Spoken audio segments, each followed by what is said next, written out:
வணக்கம் விவாஸ். இன்னைக்கு quick lunch box சீரீஸ்ல நம்ம தேங்காய் சாதம் செய்ய போறோம். அதுக்கு தேவையான பொருள் பாருங்க. எண்ணெய் காஞ்சிருச்சு, தேங்காய் எண்ணெயில தான் செய்யணும். கடுகு போடுறோம்,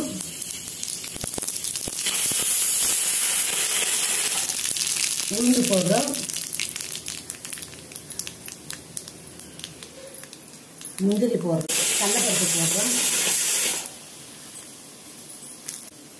காஞ்ச மிளகாய் போடுறோம், தேங்காய் போடுறோம். நான் ஒரு ஆளுக்கு சாப்பாடு டிஃபன் பாக்ஸில் கட்டுற அளவுக்கு செய்கிறேன். 1/4 மூடி தேங்காய் போட்டிருக்கிறேன்.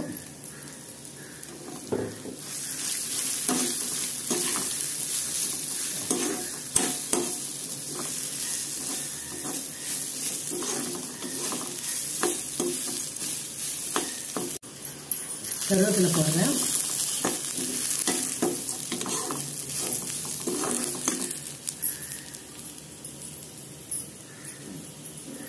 கொஞ்சோண்டு பெருங்காயம் போடுறேன்.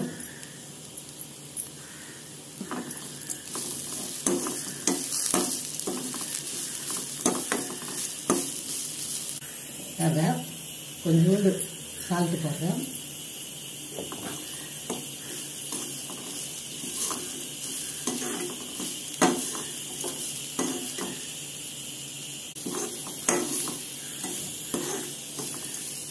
இது நல்லா ரோஸ்ட் ஆகுதுங்க.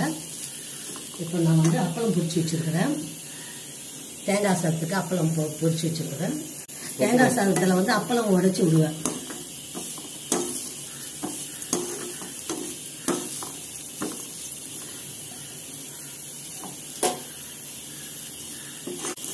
பாருங்க, நல்லா பொலன்னு ஆயிடுச்சு. இந்த ஸ்டேஜில் நான் ஆஃப் பண்ணிடணும். ஆஃப் பண்ணிட்டு ரைஸ் வடித்து ஆற வச்சு அதில் போட்டு கிண்டணும். இது கிண்டும் போது ஒரு ஸ்பூன் நெய் ஊற்றி கிண்டணும்.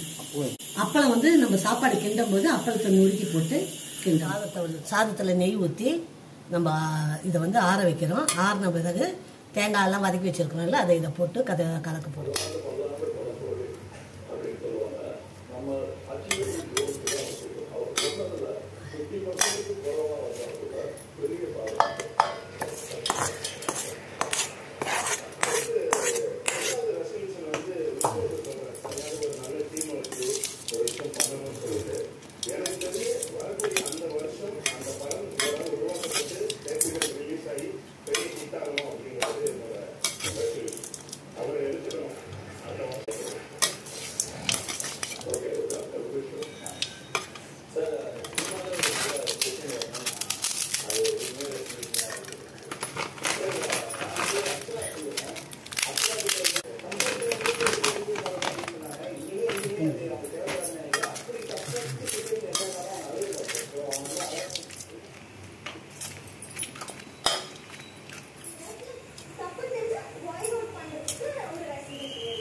தேங்காய் சாதம் ரெடி. இது சாப்பிடும்போது நம்மளுக்கு இந்த அப்பளம், இந்த முந்திரி, கடலைப்பருப்பு இதெல்லாம் வாய்க்கு வரும்போது சூப்பராக இருக்கும். இது என்னுடைய ஸ்டைலு தேங்காய் சாதம். நீங்கள் ட்ரை பண்ணி பாருங்கள், நல்லா இருக்கும். பசங்களும் விரும்பி சாப்பிடுவாங்க. இந்த அப்பளம்லாம் சேர்த்து போடும்போது பசங்க ரொம்ப விரும்பி சாப்பிடுவாங்க. இந்த தேங்காய் சாதத்துக்கு தொட்டுக்க உருளைக்கிழங்கு வறுக்க போகிறோம். நம்ம தேங்காய் சாப்பாட்டுக்கு சைட் டிஷ் செய்கிறோம். உருளைக்கிழங்கு ரவுண்டாக போட்டு வறுக்கிறேன். இதுக்கு உருளைக்கிழங்கு ரவுண்டாக அறுத்து போட்டுக்கணும். கொஞ்சோண்டு சால்ட்டு போட்டுக்கணும். மஞ்சத்தூள் போடுறேன். கொஞ்சோண்டு பூண்டு பேஸ்ட்டு போடுறேன்.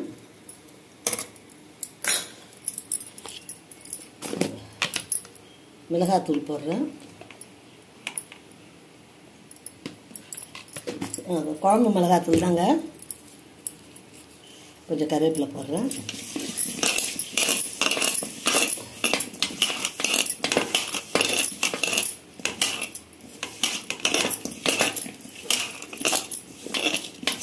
கொஞ்சம் பெருங்காயம் போடுறேன். இப்போ நல்லா பசஞ்சிங்க. இந்த தோசைக்கல் காஞ்சிடுச்சு. இப்போ நம்ம இதில் போட போகிறேன். ஒரு ஆளுக்கு லஞ்சுன்றதுனால நான் ஒரே ஒரு உருளைக்கிழங்கு போட்டுருக்குறேன். நீங்கள் அதை எத்தனை பேருக்கு செய்கிறீங்களோ அதுக்கு தகுந்த மாதிரி உருளைக்கிழங்கு போட்டுக்கோங்க. இப்போ எண்ணெய் ஊற்றலைங்க, நான் தண்ணி தான் ஊற்றுறேன். இந்த தண்ணியில் 1/4 வாசி வெந்த உடனே அதுக்கப்புறமா எண்ணெய் ஊற்றி ரோஸ்ட் பண்ணிக்கலாம்.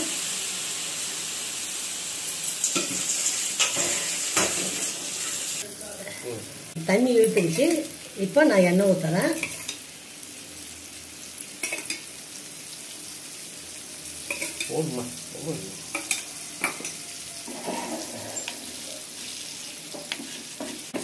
இது ஈஸியாக வறுத்துடலாம், சீக்கிரமாகவும் ஆகிடும், நல்லாவும் இருக்கும். இது பூண்டு போட்டிருக்கிறோம், பெருங்காயம் போட்டிருக்கிறோம், கருவேப்பிலை ஃப்ளேவரு எல்லாம் சேர்ந்து சூப்பராக இருக்கும்.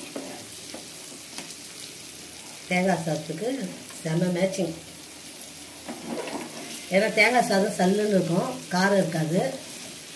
அதுக்கு இது காரம் சாரமாக நல்லாயிருக்கும்.